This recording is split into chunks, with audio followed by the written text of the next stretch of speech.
بچوں، آج ہم گاندھی جی کے اوپر مضمون لکھنے والے ہیں۔ آئیے ہم مضمون شروع کرتے ہیں۔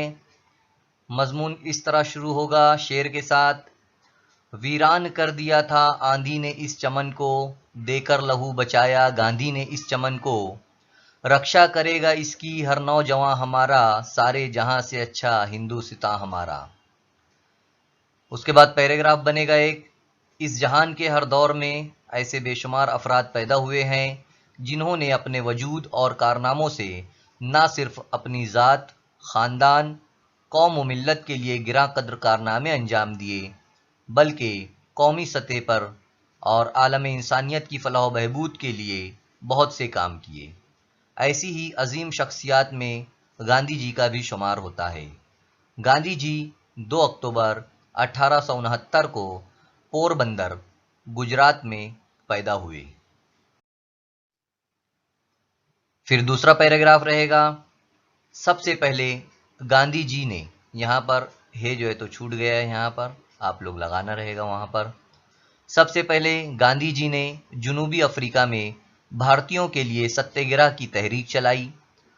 سن 1915 میں وہ ہندوستان واپس آئے اور یہاں کسانوں، مزدوروں کے حق کے لیے آواز اٹھائی۔ ہندوستان پر انگریزوں کا قبضہ تھا، اس کے خلاف گاندھی جی نے نمک ستیہ گرہ، بھارت چھوڑو تحریک، سول نافرمانی جیسی تحریکیں چلائی۔ گاندھی جی تشدد کے خلاف تھے اور سچائی پر یقین رکھتے تھے۔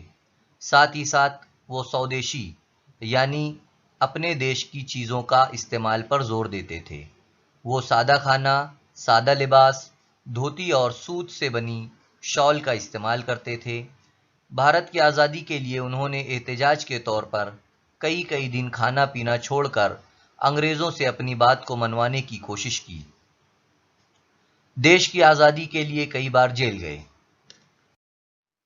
پھر یہاں پر تیسرا پیراگراف رہے گا: آج ہمیں اسی گاندھی کی ضرورت ہے جنہوں نے ہمارے دیش کو بہتر بنانے کے لیے اپنی زندگی وقف کر دی۔ گاندھی جی کے نزدیک عدم تشدد، ایمانداری، سماجی مساوات، سودیشی ملک کی سلامتی اور ایکتا سب سے اہم اصول تھے۔